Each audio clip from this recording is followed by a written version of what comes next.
दोस्तों नमस्कार, ये है मार्गदर्शन फॉर सिविल सर्विसेज। मैं अनुराग चौधरी। दोस्तों टीजीटी पीजीटी भारतीय इतिहास रिमाइंडर श्रृंखला के अंतर्गत इस वीडियो में प्रस्तुत है मध्यकालीन भारत के इतिहास से संबंधित महत्वपूर्ण प्रश्नों का वन लाइनर रिवीजन नोट्स, जो आपके आगामी परीक्षाओं जैसे TGT PGT, LT grade, government inter college प्रवक्ता, गवर्नमेंट डिग्री कॉलेज, उच्चतर शिक्षा असिस्टेंट प्रोफेसर, केंद्रीय विद्यालय संगठन और नेट जेआरएफ के लिए बहुत ही उपयोगी है।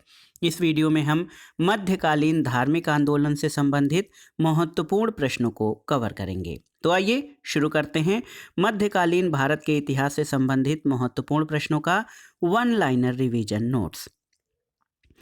पहला प्रश्न है दोस्तों, वह सुहरावर्दी संत कवि जिसे सिकंदर लोदी की अनुशंसा प्राप्त थी, जिसने बाबर की प्रशंसा में स्तुतिगान लिखा और जो हुमायूं के गुजरात अभियान में साथ गया था, वो कौन था? तो उत्तर है शेख जमाली। दोस्तों सोहरावर्दी संत कवि शेख जमाली या जमालुद्दीन को सिकंदर लोदी की अनुशंसा प्राप्त थी। उसने बाबर की प्रशंसा में स्तुतिगान लिखा और हुमायूं के गुजरात अभियान में साथ था। इनकी रचना शियरुल आरिफीन है और शेख गदाई उनके पुत्र थे, जिन्हें बैरम खां के संरक्षण काल में अकबर ने सद्र उस सुदूर पद पर नियुक्त किया था। अगला प्रश्न है दोस्तों, सूफी संत जिसने वहदत अल वजूद की अवधारणा के खिलाफ रुख प्रस्तुत किया, तो ये थे शेख अहमद सरहिंदी। दोस्तों विख्यात सूफी संत शेख अहमद अल फारूकी अल सरहिंदी, जिनको शेख अहमद सरहिंदी कहा जाता है, हनफी विचारधारा के नक्शबंदी संप्रदाय से संबंधित थे। इन्होंने इब्नुल अरबी द्वारा दिए गए सिद्धांत वहदत उल वजूद का विरोध किया, क्योंकि इन्होंने ईश्वर को एक तथा संसार की सभी वस्तुओं का निमित्त माना है। अगला प्रश्न है दोस्तों, दादू दयाल, एकनाथ, माधवाचार्य और चैतन्य में से महाराष्ट्र के वैष्णवी भक्ति वाले संत कौन थे? तो उत्तर है एकनाथ। दोस्तों संत एकनाथ महाराष्ट्र के वैष्णवी भक्त वाले संत थे और इन्होंने सभी धर्म और जाति के लोगों को एक समान माना। ये प्रथम मराठी कवि थे जिन्होंने लोक भाषा में रामायण पर बृहद ग्रंथ की रचना की थी और लोक जागरण करना इनका ध्येय था, इसलिए इन्हें युग प्रवर्तक कवि भी कहा जाता है। अगला प्रश्न है दोस्तों, बंगाल, सिंध, पंजाब और महाराष्ट्र में से बाबा फरीद का संबंध कहाँ से था? तो उत्तर है पंजाब से। दोस्तों बाबा फरीद का मूल नाम हजरत ख्वाजा फरीदुद्दीन गंज शकर था और इनका जन्म लगभग 1173 ईस्वी में पंजाब प्रांत में फरीदकोट, बाबा फरीद के नाम पर इस शहर का नामकरण हुआ है, वहाँ पर हुआ था। और ये मुल्तान में ख्वाजा कुतुबुद्दीन बख्तियार काकी के संपर्क में आए और चिश्ती सिलसिले में दीक्षा प्राप्त की थी। अगला प्रश्न है दोस्तों, बाबा फरीद का मूल नाम क्या था? तो आप जानते हैं हजरत ख्वाजा फरीदुद्दीन गंज ए शकर, ये बाबा फरीद का मूल नाम था। अगला प्रश्न है दोस्तों, कबीर, तुलसीदास, रामानंद और दादू दयाल में से पहली बार अपने उपदेश में हिंदी भाषा का प्रयोग किसने किया था? तो उत्तर है रामानंद ने। दोस्तों भक्तिकालीन संत रामानंद ने पहली बार अपने उपदेशों में हिंदी भाषा का प्रयोग किया। रामानंद का जन्म 1299 ईस्वी में उत्तर प्रदेश के इलाहाबाद में हुआ था। इन्होंने श्री संप्रदाय चलाया और इनका कार्यक्षेत्र बनारस था। रामानंद प्रथम भक्त सुधारक थे जिन्होंने ईश्वर की आराधना का द्वार महिलाओं के लिए भी खोला और महिलाओं को अपने शिष्यों के रूप में स्वीकार किया। रामानंद ने बाह्य आडंबरों का विरोध करते हुए ईश्वर के प्रति सच्ची भक्ति और मानव प्रेम पर बल दिया। दोस्तों रैदास, कबीर, अनंत, सुखानंद, सेना, पद्मावती, सुरसरी इनके प्रमुख शिष्यों में से थे।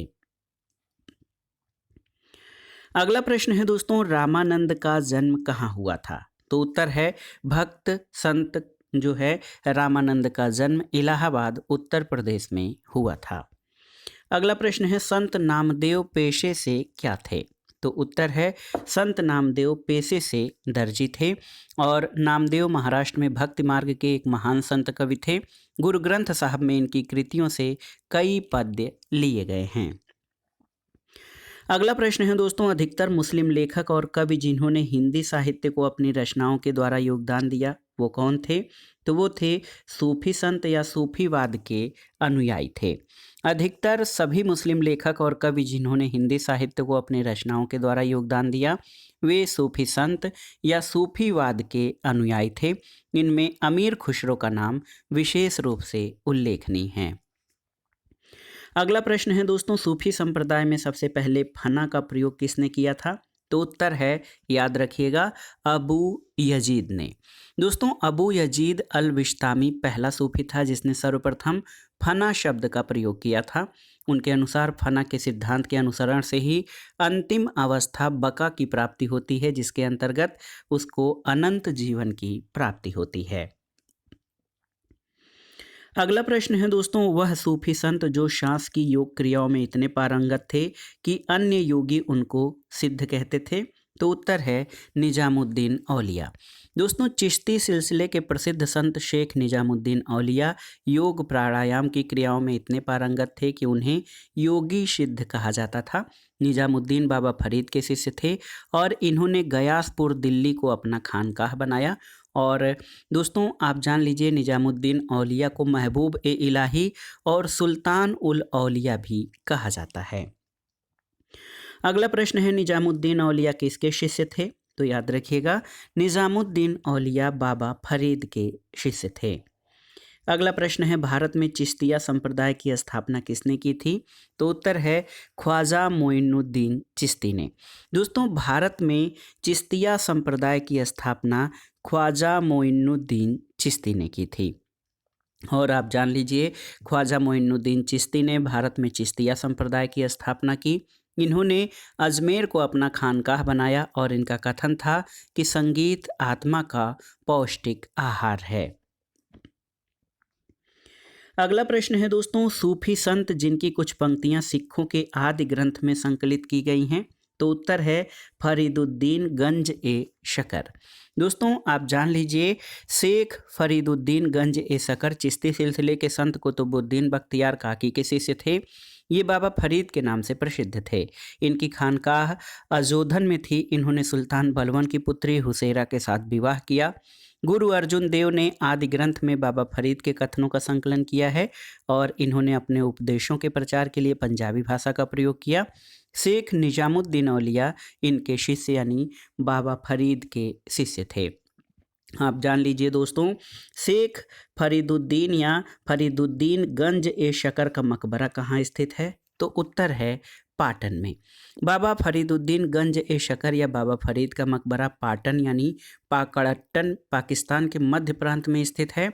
जबकि दोस्तों, इनका जो सामान्य नाम है बाबा फरीद है और इनका मूल नाम बाबा फरीदुद्दीन गंज ए शकर है। अगला प्रश्न सुमेलन करना है, आइए देखते हैं। इसमें आपका सूची 1 का सूची 2 से सुमेलन करना है। अमीर खुसरो, दोस्तों ये चिश्तिया सिलसिला से संबंधित थे।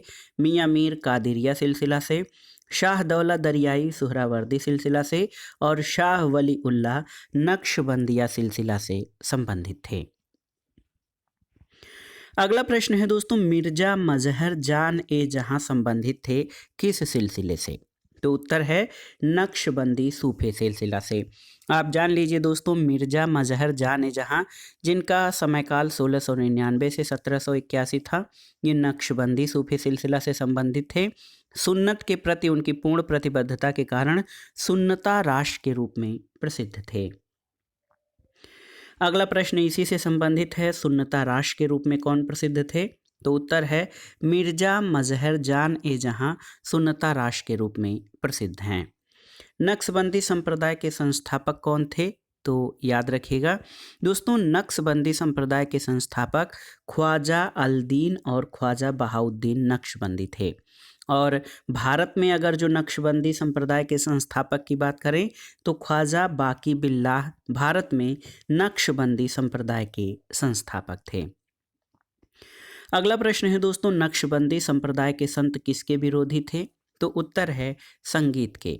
आप जान लीजिए दोस्तों, नक्शबंदी संप्रदाय सिलसिले के जो संत थे वो संगीत के विरोधी थे और सभी सूफी सिलसिलों में नक्शबंदिया शाखा सबसे अधिक कट्टरवादी था। अगला प्रश्न है, खानकाह पीर उलेमा और शेख में से सूफीवाद से कौन नहीं जुड़ा है? तो उत्तर है, उलेमा या उलमा ये सूफीवाद से नहीं जुड़ा है।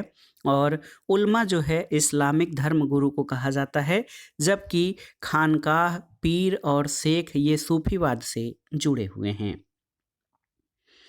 अगला प्रश्न है दोस्तों, वह विषय जो हिंदू विद्वानों द्वारा उपेक्षित किंतु मुस्लिम विद्वानों द्वारा रुचि का विषय रहा है वो क्या था? तो उत्तर है इतिहास। आप जान लीजिए, इतिहास विषय हिंदू विद्वानों द्वारा उपेक्षित लेकिन मुस्लिम विद्वानों द्वारा रुचि का विषय रहा है। मुस्लिम बुद्धिजीवियों में इतिहास लेखन एक स्वतंत्र विषय के रूप में प्रतिष्ठित था। अरब आक्रमण और तुर्की साम्राज्य की स्थापना के साथ ही भारतीय इतिहास से संबंधित ऐतिहासिक साहित्य मिलना प्रारंभ हो जाता है। भारत में कल्हड़ की राजतरंगिणी कदाचित संस्कृत में उपलब्ध एकमात्र ऐतिहासिक रचना है जिसमें कश्मीर का कालानुक्रम से इतिहास मिलता है, जबकि ये विषय यानी इतिहास विषय हिंदू विद्वानों द्वारा उपेक्षित लेकिन मुस्लिम विद्वानों द्वारा रुचि का विषय रहा है। अगला प्रश्न है, सूफी संत नसीरुद्दीन महमूद चिरागे दहलवी पैदा हुए थे कहाँ पर?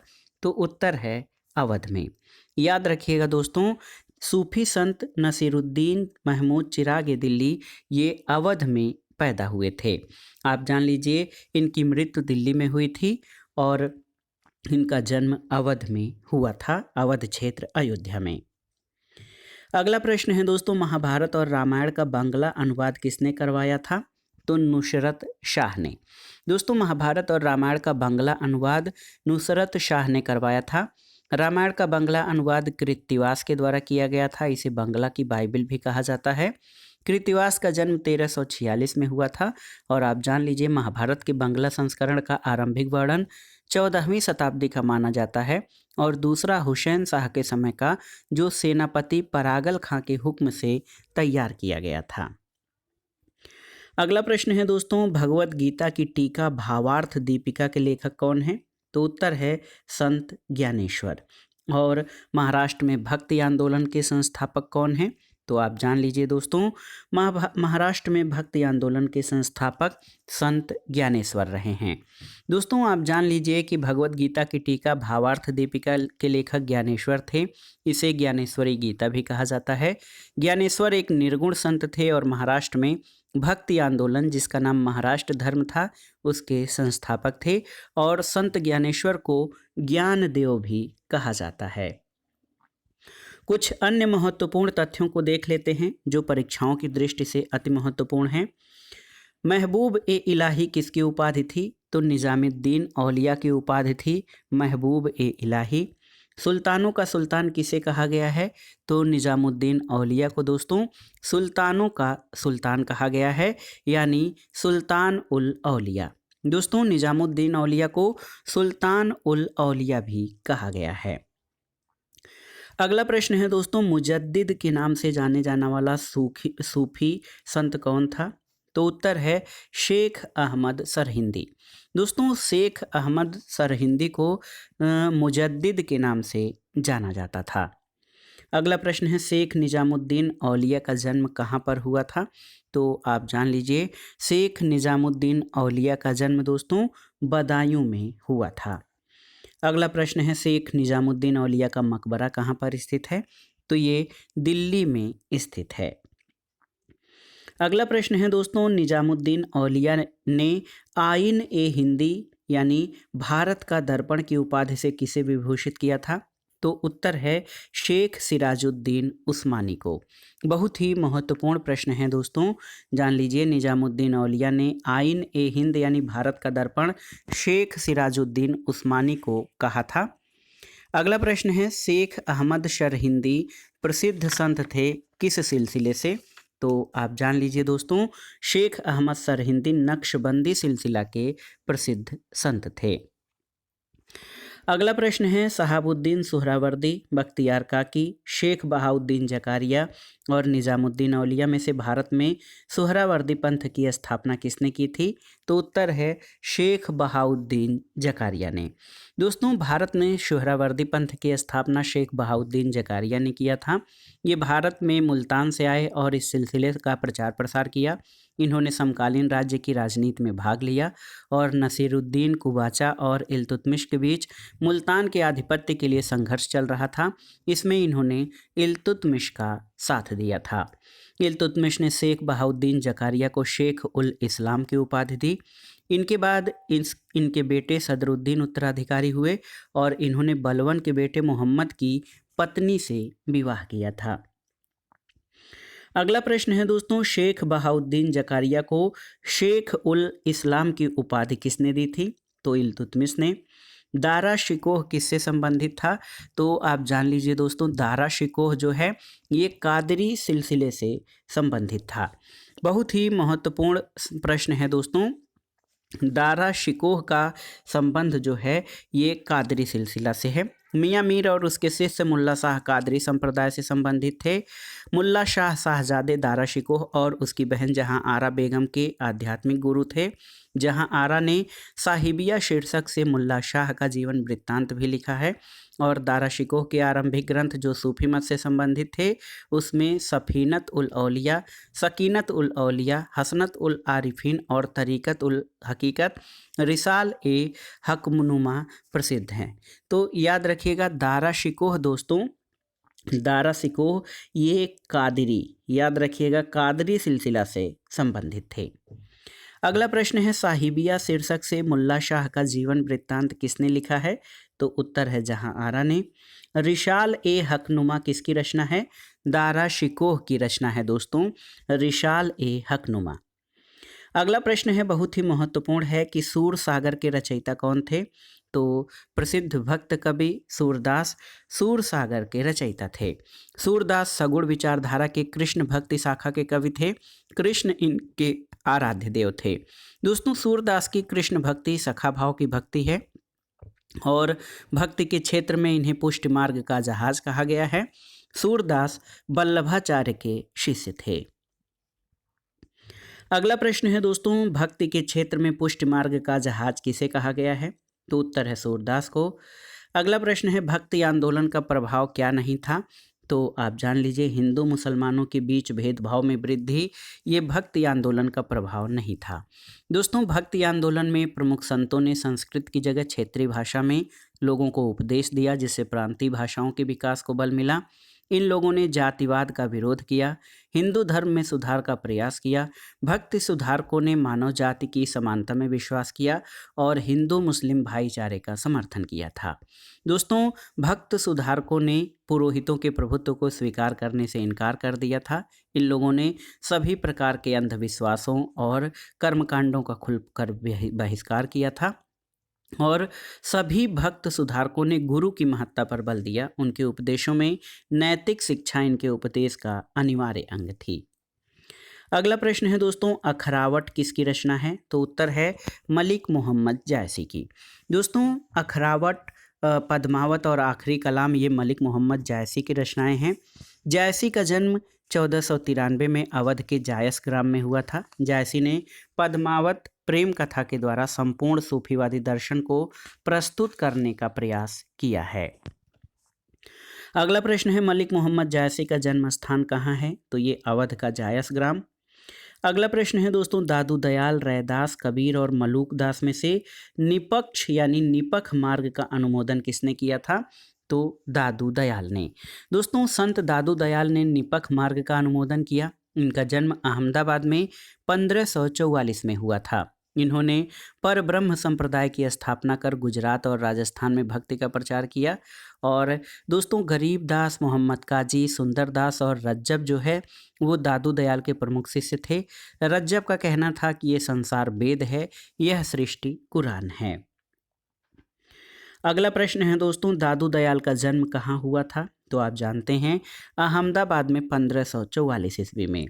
यह संसार वेद है, यह सृष्टि कुरान है, यह कथन किसका है? तो ये रज्जब का कथन है। परम ब्रह्म संप्रदाय की स्थापना किसने की थी? दादू दयाल ने। प्रेम वाटिका किसकी रचना है? तो मुस्लिम कवि रसखान की रचना है दोस्तों प्रेम वाटिका। प्रेम वाटिका के रचनाकार रस खान हैं। इनका जन्म दिल्ली के पठान राजवंश में हुआ था। ऐसे मुसलमान भक्त कवियों को देखकर ही भारतेंदु जी ने कहा था कि इन मुसलमान हरिजनन पे कोटिक हिंदुन वारिये। रस खान की प्रेम वाटिका और सुजान रस खान प्रसिद्ध रचनाएं हैं और रस खान की भाषा अधिकतर विशुद्ध ब्रज भाषा है। रस खान केवल कृष्ण के चित्र को देखकर उनकी ओर आकर्षित हो गए थे। अगला प्रश्न है दोस्तों, रस खान का जन्म कहाँ हुआ था? तो दिल्ली में। वल्लभाचार्य संत थे किस शाखा के? तो याद रखिएगा, वल्लभाचार्य कृष्ण भक्ति शाखा के कवि थे। इनका मानना था कि भगवान कृष्ण ही ब्रह्म हैं। इनकी भक्ति मार्ग को पुष्टि मार्ग कहा जाता है और वल्लभाचार्य ने शुद्धाद्वैतवाद मत का प्रतिपादन किया था। सूरदास वल्लभाचार्य के शिष्य थे। अगला प्रश्न है दोस्तों, सूरदास किसके शिष्य थे? तो ये वल्लभाचार्य के शिष्य थे। अगला प्रश्न है दोस्तों, आप देख सकते हैं, शैव वैष्णव धर्म, बौद्ध धर्म और जैन धर्म में से श्री संप्रदाय संबंधित है किससे? तो श्री संप्रदाय का संबंध दोस्तों वैष्णव धर्म से है और ये संप्रदाय हिंदू धर्म के अंदर वैष्णव धर्म के 4 संप्रदायों में से एक है। इस संप्रदाय में श्री शब्द का प्रयोग किया गया है जिसका अर्थ श्री देवी और महालक्ष्मी से होता है और इस धर्म के प्रवर्तक रामानुजाचार्य हैं। अगले प्रश्न पर आते हैं दोस्तों, भेदा भेद सिद्धांत का प्रतिपादन किसके द्वारा किया गया था? तो निम्बार्काचार्य के द्वारा। वेदांत पारिजात सौरभ की रचना किसने की थी? तो निम्बार्काचार्य ने दोस्तों वेदांत पारिजात सौरभ नामक ग्रंथ की रचना की थी और इन्होंने आत्मसमर्पण का व्रत प्रतिपादित किया और राधा कृष्ण को आराध्य देव माना है। अगला प्रश्न है दोस्तों, दुर्गा, गणपति, राम और विट्ठल में से वारकरी संप्रदाय के प्रमुख देवता कौन थे? तो उत्तर है विट्ठल। दोस्तों वारकरी संप्रदाय के प्रमुख देवता विट्ठल अथवा विठोवा जी हैं और वारकरी संप्रदाय में विट्ठल भगवान की आराधना की जाती है। इसके प्रमुख संत तुकाराम, ज्ञानेश्वर और संत नामदेव हैं। अगला प्रश्न बहुत ही महत्वपूर्ण है, महाराष्ट्र में धरकरी संप्रदाय के संस्थापक कौन थे? तो उत्तर है रामदास। दोस्तों महाराष्ट्र में सामाजिक और धार्मिक क्रांति लाने का श्रेय ज्ञानेश्वर, नामदेव, तुकाराम और रामदास जैसे भक्त सुधारकों को दिया जाता है और महाराष्ट्र में धरकरी संप्रदाय के संस्थापक रामदास थे।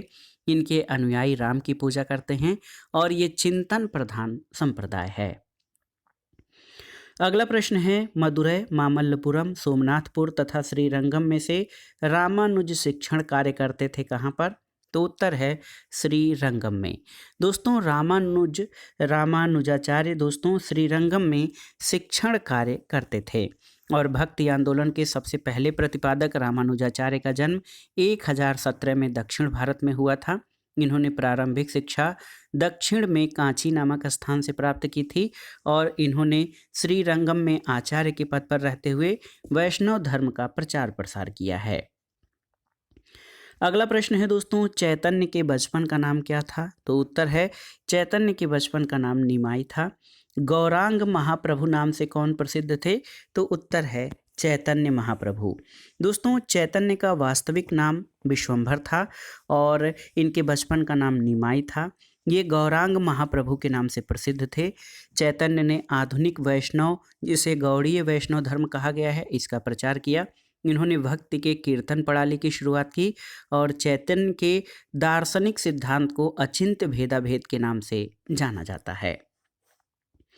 अगला प्रश्न है दोस्तों, विष्णु, शिव, कृष्ण और राम में से चैतन्य महाप्रभु किसके उपासक थे? तो उत्तर है कृष्ण के उपासक थे चैतन्य महाप्रभु। अगले प्रश्न पर आते हैं, कबीर, नानक, चैतन्य और नामदेव में से संकीर्तन और नगर कीर्तन के रूप में भक्ति गीतों को गाने की परंपरा किसने प्रारंभ की थी? तो चैतन्य महाप्रभु ने। तुलसीदास ने रामचरितमानस की रचना की है। तो आप जान लीजिए अवधी भाषा में जो है तुलसीदास ने रामचरितमानस की रचना की है। तुलसीदास का जन्म कहाँ हुआ था? तो बांदा में। रामलला नेहछू किसकी रचना है? तो उत्तर है दोस्तों रामलला नेहछू तुलसीदास की रचना है। और देखिए दशबोध नामक पुस्तक किसके द्वारा लिखी गई है? तो संत रामदास के द्वारा दशबोध नामक पुस्तक लिखी गई है, याद रखिएगा। अगले प्रश्न पर आते हैं दोस्तों।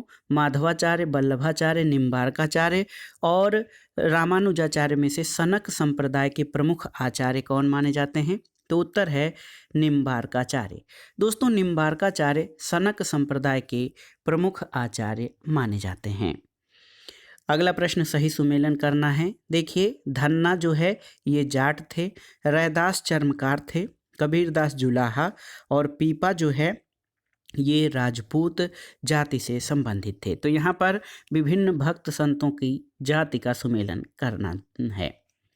रैदास किसके शिष्य थे? दोस्तों आपको बताना है कि रैदास किसके शिष्य थे। उत्तर है रामानंद के। दोस्तों रामानंद के शिष्यों में जो है रैदास भी थे। और इसके अलावा आप जान लीजिए दोस्तों, बहुत ही महत्वपूर्ण प्रश्न है। रामानंद के शिष्यों में बहुत ही कई जातियों से, कई धर्मों के लोग रहे और इन्होंने जाति प्रथा का विरोध करते हुए रामानंद जी ने सभी जाति के लोगों को अपना शिष्य बनाया। रामानंद के 12 शिष्य थे। अनंत, सुखानंद, सुरसुरानंद, नरहरियानंद, भावानंद, धन्ना, पीपा, सेना, रैदास, कबीर, पद्मावती और सुरसरी। धन्ना जाट थे, सेना दास या नाई थे, रैदास चर्मकार थे, कबीर जुलाहे थे और पीपा राजपूत थे। अगला प्रश्न है दोस्तों, राजकीय मुकुट का प्रत्येक मोती गरीब किसान की अश्रुपूरित आंखों से गिरी हुई रक्त की घनीभूत बिंदु है। दिल्ली सल्तनत के काल में भारतीय किसानों की गरीबी पर यह टिप्पणी किसने की थी? तो ये टिप्पणी अमीर खुसरो की है। बहुत ही महत्वपूर्ण प्रश्न है दोस्तों, आप जान लीजिए कि अमीर खुसरो ने भूमि जोतने वाले किसानों की गरीबी को देखकर ये कथन कहा है। अमीर खुसरो के अनुसार भारत पृथ्वी का स्वर्ग है। अमीर खुसरो का जन्म 1253 में उत्तर प्रदेश के कासगंज जनपद के पटियाली नामक स्थान पर हुआ था और शेख निजामुद्दीन औलिया ने खुसरो को तुर्कल्लाह की संज्ञा से विभूषित किया है। अगला प्रश्न है दोस्तों, अष्टछाप की स्थापना किसने की थी? तो विट्ठलनाथ ने। शेख निजामुद्दीन औलिया ने तुर्कल्लाह की संज्ञा किसे दी थी? तो अमीर खुसरो को। अगला प्रश्न बहुत ही महत्वपूर्ण है, संत रामानंद का जन्म कहाँ पर हुआ था? तो वर्तमान प्रयागराज में, इलाहाबाद में दोस्तों रामानंद का जन्म हुआ था। अगला प्रश्न है, पूर्व का आनंद भोगवाद दर्शन कहा जाता है, ये किसका दर्शन है? तो ये वल्लभाचार्य का दर्शन है। दोहावली किसकी रचना है? तो तुलसीदास की रचना है दोहावली। अगला प्रश्न है, शेख नूरुद्दीन ने किसकी स्थापना की थी? तो उत्तर है दोस्तों कश्मीर में सूफियों के ऋषि सिलसिले की स्थापना शेख नूरुद्दीन ने की थी। कुछ अन्य महत्वपूर्ण परीक्षा उपयोगी प्रश्नों को देख लेते हैं। सबसे पहले मध्यकालीन भक्तों का विवरण कहाँ पर मिलता है? तो ये भक्तमाल नामक रचना में। वह सूफी संत जिसने अपने रुश्दनामा में श्री गोरख, अलख निरंजन और ओंकार का जिक्र किया है, तो ये हैं शेख अब्दुल कुद्दुस गंगोही। भारत में महदवी आंदोलन की शुरुआत सैयद मोहम्मद जौनपुरी ने की थी। वह स्थान जहाँ से अपनी महदियत का दावा पेश किया था वो है बरली। अगला प्रश्न है, नक्शबंदी संप्रदाय से संबंधित वेद दैवी पुस्तकें हैं और इस तरह हिंदुओं को अहले किताब का दर्जा प्राप्त है और उनके साथ अरब के काफिरों जैसा बर्ताव नहीं किया जा सकता है। ये किसने कहा है? तो सूफी मिर्जा मजहर जाने जहाँ ने कहा था कि हिंदुओं को अहले किताब का दर्जा वेदों को प्राप्त है, उनके साथ अरब के काफिरों जैसा व्यवहार नहीं किया जा सकता। अगला प्रश्न है, ख्वाजा जियाउद्दीन नक्शबी ने संस्कृत की पुस्तकों का फारसी में अनुवाद किया था, तो कौन कौन? सुक, सप्तती और रति रहस्य का। अगला प्रश्न है दोस्तों, 15वीं-16वीं शताब्दी के लोकप्रिय एकेश्वरवादी आंदोलन की लोकप्रिय विशेषताएं क्या थीं? तो आप जान लीजिए, ये अधीनस्थ वर्ग का आंदोलन था। जो एकेश्वरवादी आंदोलन था इसके नेता भी अधीनस्थ वर्ग से थे और उन्होंने लोगों को जन भाषा में संबोधित किया था। अगला प्रश्न है दोस्तों, शेख सरफुद्दीन याहिया मनेरी सूफी सिलसिले से संबंध रखते थे, तो फिरदौसी सूफी सिलसिले से संबंधित थे शेख सरफुद्दीन याहिया मनेरी। अगला प्रश्न है, खैर उल मजलिस एक सूफी मलफूजात जिस सूफी फ़कीर को समर्पित है, तो ये हैं नशीरुद्दीन महमूद चिराग ए देहलवी। अगला प्रश्न सुमेलन करना है संत कबीर और उनकी रचनाओं का। कबीर की रचना बीजक है, सूरदास का भ्रमर गीत है, एकनाथ का भावार्थ रामायण और तुलसीदास की विनय पत्रिका है। अगला प्रश्न सूफी शब्दावली और उनका अर्थ सुमेलन करना है दोस्तों। आप देखिए, फुतूह का अर्थ होता है ऐच्छिक दान, समा का अर्थ होता है सूफी संगीत समागम, बरकत ये सूफी द्वारा अर्जित आध्यात्मिक शोभा को बरकत कहा जाता था, और मलफूज ये सूफी संतों के वार्तालाप मलफूज कहे जाते थे। अगला प्रश्न कथन कारण से संबंधित है। कथन है मध्यकालीन में संगीत पर संस्कृत में लिखी गई अनेक पुस्तकों का फारसी में अनुवाद किया गया। कारण है कि आरंभिक चिश्ती सूफी संत संगीत सभाओं जिन्हें समा कहा गया है के शौकीन थे। तो उत्तर है दोस्तों कथन और कारण दोनों सही हैं, लेकिन कारण कथन की सही व्याख्या नहीं करता है। अगला प्रश्न सही कालक्रम में सुमेलित करना है या सुनियोजित करना है। इसमें सही कालक्रम है ख्वाजा अली हुज्जबीरी, शेख बदरुद्दीन समरकंदी, शाह नायमतुल्ला कादरी और ख्वाजा बकी बिल्लाह। ये जो है सूफी संतों का सही क्रम है। अगला प्रश्न है दोस्तों सावित्री चंद्रा, यूसुफ हुसैन, जे.एन. फरकुहर और रोमिला थापर में से जिसने पहली बार टिप्पणी की कि कबीर ने अपनी भक्ति में आम लोगों में व्याप्त निराशावाद को कम करने का प्रयास किया है। तो उत्तर है रोमिला थापर ने। दोस्तों रोमिला थापर प्रमुख इतिहासकार रही हैं। इन्होंने पहली बार टिप्पणी की है कि कबीर ने अपनी भक्ति में आम लोगों में व्याप्त निराशावाद को कम करने का प्रयास किया है। अगला प्रश्न सही सुमेलन करना है। इसमें देखिए रामानुज ये विशिष्टाद्वैत दर्शन के प्रतिपादक थे। चैतन्य महाप्रभु ने गौड़ीय वैष्णव धर्म का जो है प्रवर्तन किया। वल्लभाचार्य ने पुष्टि मार्ग का प्रवर्तन, और नानक देव निर्गुण भक्ति धारा से संबंधित थे और इन्होंने सिख धर्म का प्रारंभ किया था। अगला प्रश्न है दोस्तों एकनाथ, तुकाराम, नामदेव और ज्ञानेश्वर में से बरकारी संप्रदाय का संस्थापक किसे माना जाता है। तो संत नामदेव को। अगला प्रश्न है भक्त संतों का सही कालानुक्रम क्या है। तो सबसे पहले रामानुज, फिर नामदेव, फिर चैतन्य और उसके बाद लास्ट में संत तुकाराम हैं। अगला प्रश्न है दोस्तों कबीर के बारे में क्या सही है। तो कबीर आप जान लीजिए, कबीर ने जाति धर्म पर आधारित मतभेद को नकारा है। वो धर्म सम्मत ज्ञान के विरोधी थे। खोखले कर्मकांडों के समर्थन को उन्होंने नकार दिया था। अगला प्रश्न और आज की वीडियो का आखिरी प्रश्न कथन कारण से संबंधित है। कथन है कि उत्तर भारतीय सूफियों के दक्कन में 14वीं और 15वीं शताब्दी में आगमन से उस क्षेत्र में राजनीतिक और धार्मिक ढांचे में गहन परिवर्तन हुए।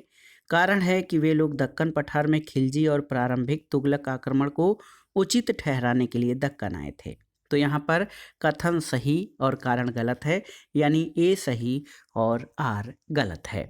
तो दोस्तों ये था आज का वीडियो। टीजीटी पीजीटी भारतीय इतिहास रिमाइंडर श्रृंखला के अंतर्गत मध्यकालीन भारत के इतिहास से संबंधित धार्मिक आंदोलन, जो कि मध्यकालीन धार्मिक आंदोलन से संबंधित महत्वपूर्ण प्रश्नों का वन लाइनर रिवीजन नोट्स, जो आपके आगामी परीक्षाओं जैसे TGT PGT, LT grade, government inter college प्रवक्ता, गवर्नमेंट डिग्री कॉलेज, उच्चतर शिक्षा असिस्टेंट प्रोफेसर, केंद्रीय विद्यालय संगठन और नेट जेआरएफ के साथ विभिन्न परीक्षाओं के सामान्य ज्ञान और सामान्य अध्ययन के मध्यकालीन भारत खंड के लिए बहुत ही उपयोगी है। आप इन प्रश्नों को तैयार कर लीजिएगा। दोस्तों वीडियो आपको कैसा लगा हमें कमेंट बॉक्स में ज़रूर बताइएगा। वीडियो को लाइक करें, शेयर करें और इस चैनल मार्गदर्शन फॉर सिविल सर्विसेज को सब्सक्राइब करें। वीडियो देखने के लिए धन्यवाद दोस्तों। नमस्कार।